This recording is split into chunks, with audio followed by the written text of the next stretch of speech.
ત્યારબાદ દોસ્તો આપણે લોકો ભણીએ છીએ આલ્ડીહાઇડ અને કીટોનની સોડિયમ બાયસલ્ફાઇડ સાથેની યોગશીલ પ્રક્રિયા.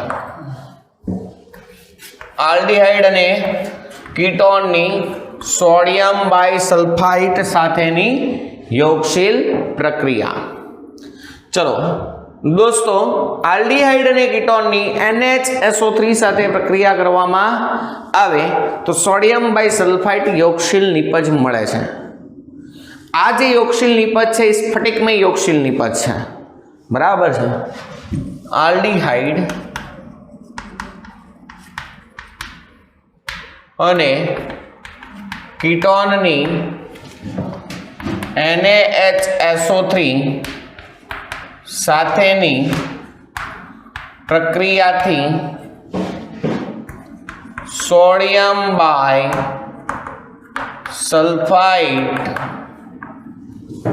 યોગશીલ સ્ફટિકમય યોગશીલ નિપજ મળે છે. ઘણા બધા આલ્ડીહાઇડમાં અહીંયા જે પ્રોટોન એકચ્યુઅલી આ પ્રક્રિયા છે એ બે સ્ટેપમાં થાય. કઈ રીતે સાહેબ સમજાવો? જો આ રીતે CH3 COH આ આપણે લીધો એસિટાલ્ડીહાઇડ. ઓકે, ચલો, પ્લસ NaHSO3. પહેલા સ્ટેપમાં કઈ રીતે પ્રક્રિયા થશે? પ્રતિવર્તી આપણે ક્રિયાવિધિમાં ભણ્યા હતા. કાર્બોનિલ કાર્બન છે એ partial electropositive, oxygen partial electronegative, Na+SO3H-. તો અહીંયા O સાથે Na જોડાશે અને SO3H કાર્બન સાથે જોડાશે. તો પહેલા સ્ટેપમાં શું થશે? CH3 CH, અહીંયા થશે SO3H અને અહીંયા થશે ONA. બીજા સ્ટેપમાં આ જે પ્રોટોન છે અહીંયા આવી જશે ને Na છે અહીંયા આવી જશે. એને આપણે નામ આપશું પ્રોટોન સ્થાનાંતરણ.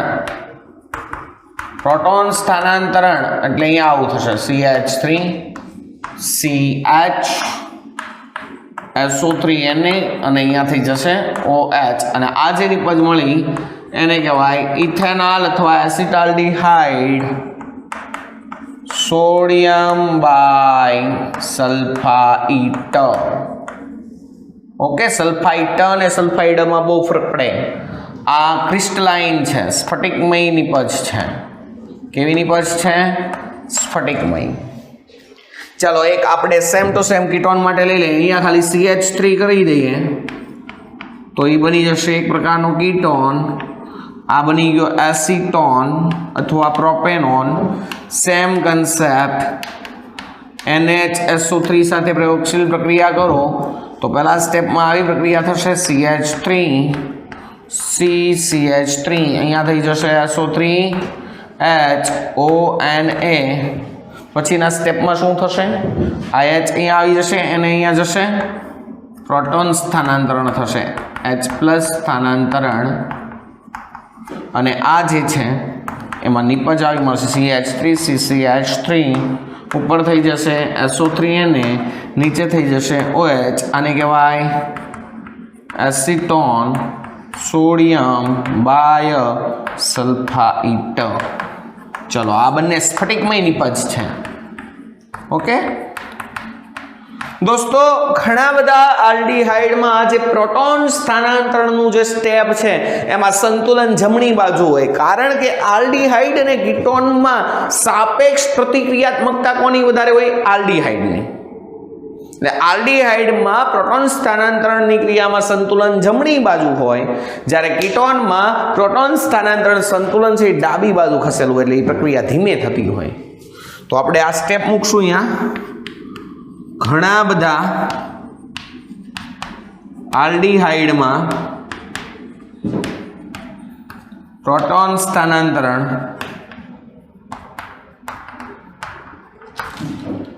માં સંતુલન જમણી તરફ સ્થપાય છે જ્યારે ઘણા બધા કીટોનમાં પ્રોટોન સ્થાનાંતરણમાં સંતુલન ડાબી તરફ સ્થપાય છે.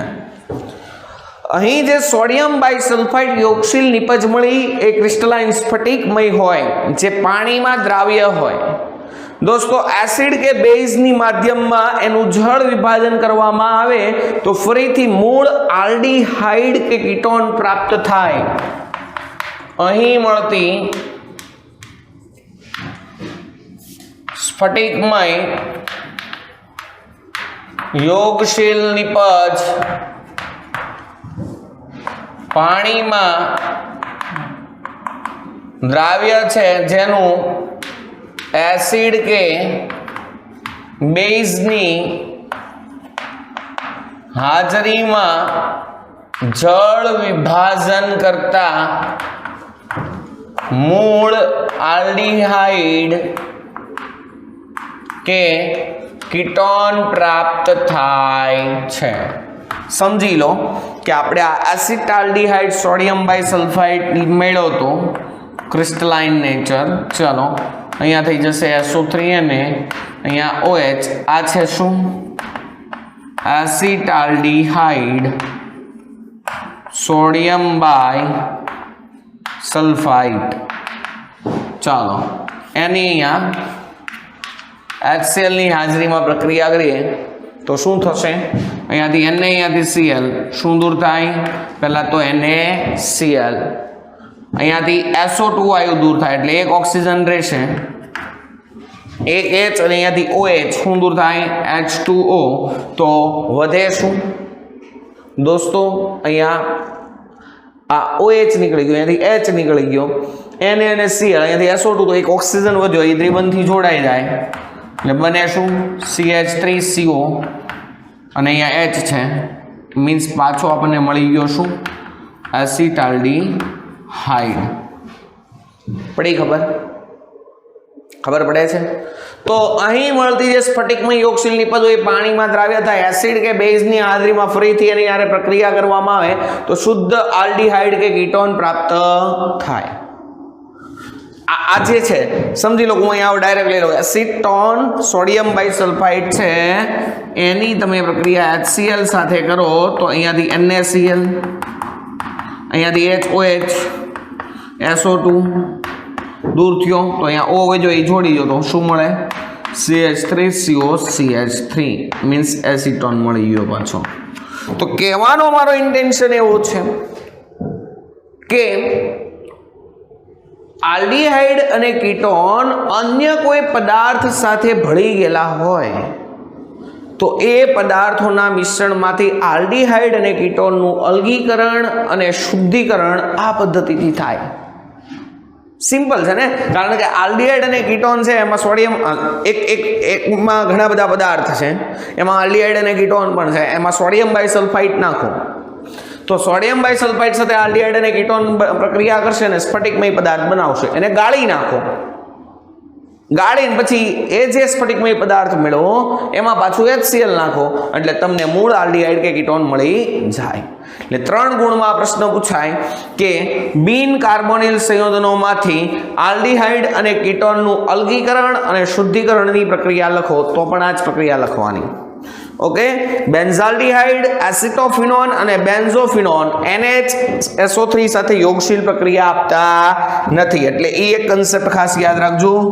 બેન્ઝાલ્ડીહાઇડ આપણે વાત કરી હતી કે એરોમેટિક આલ્ડીહાઇડ અને કીટોન હોય એની પ્રતિક્રિયાત્મકતા ખૂબ જ ઓછી હોય એટલે બેન્ઝાલ્ડીહાઇડ, એસિટોફિનોન અને બેન્ઝોફિનોન સોડિયમ બાયસલ્ફાઇડ સાથે યોગશીલ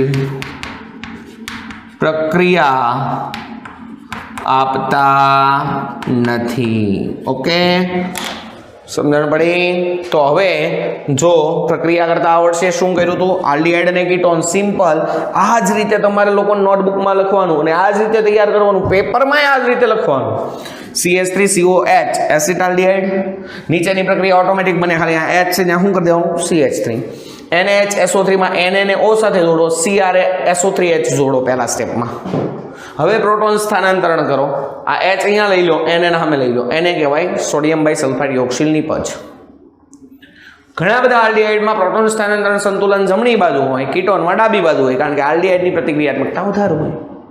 હવે આ સ્ફટિકમય નિપજ છે, HCl કે NaOH માં પાછી નાખો એટલે પાછી તે દ્રાવ્ય થાય અને મૂળ આલ્ડીહાઇડ કે કીટોન છૂટા પડે. આથી બિન કાર્બોનિલ સંયોજનોમાંથી આલ્ડીહાઇડ અને કીટોનનું અલગીકરણ અને શુદ્ધિકરણ આ પદ્ધતિથી કરી શકાય. બેન્ઝાલ્ડીહાઇડ, એસિટોફિનોન અને બેન્ઝોફિનોન આ પ્રક્રિયા આપતા નથી. ચાલો,